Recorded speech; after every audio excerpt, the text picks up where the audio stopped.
আসসালামু আলাইকুম। মালাস এভরিথিংয়ে আপনাদেরকে জানাই স্বাগতম। কেমন আছেন আপনারা সবাই? আমি আলহামদুলিল্লাহ ভালো আছি। তো আজকে এসে পড়লাম আখাউড়া রেল স্টেশন, যেটা মনে করেন যে ভারতের পাশাপাশি, এই জন্য আপনাদেরকে একটু দেখাইতেছি। আর এইদিকে আমার বাপের বাড়ি, আর আমি এখন বাপের বাড়ি যেতেছি। বুঝিনি লেখা দেখুনি যে বর্ডার ঘাট লেখা। আমার বাপের বাড়ি যেতে দুইটা বর্ডার গার্ডের সাইনবোর্ড থাকে, আর আমার বাপের বাড়িটা হয়েছে গিয়া বর্ডারের পাশাপাশি এলাকা। এই যে বাড়িতে বিল্ডিং বানছে, আর আর ওই পাশের ঘরটা হয়েছে আমার বাপের ঘর। আর এটার মধ্যে আমাদের হাসি আনন্দ, ছোটোবেলার যত স্মৃতি আছে, মা বাবা ভাই বোন সবাই একসাথে বড় হইলাম ওই মাটির ঘরটাতে।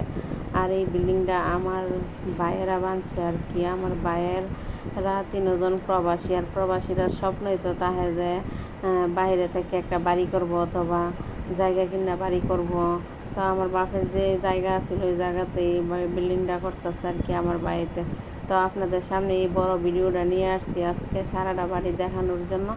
আর এইখানে দেখেন অনেক সুন্দর সুন্দর কাজ আরও বাকি রয়েছে, আর কত সুন্দর কাজগুলি করছে। আর এখানে সামনে অনেক লাইটিংও আছে, কিন্তু লাইটিংগুলি আমি জ্বালাই নাই। আর এখন এই যে বাড়ির ভিতরে সিঁড়ি, ছাদে যাওয়ার সিঁড়ি। আর আমি এখানে যাইয়া ওই যে দরজাটা দেখতেছেন না, এই দরজাটা তালা মেরে রাখছে। আমি দরজাটা খোলার চেষ্টা করলাম, এখন পারি না। এই জন্য আমি এই ফাঁকে দা একটু ভিডিও বানিয়ে নিতেছি।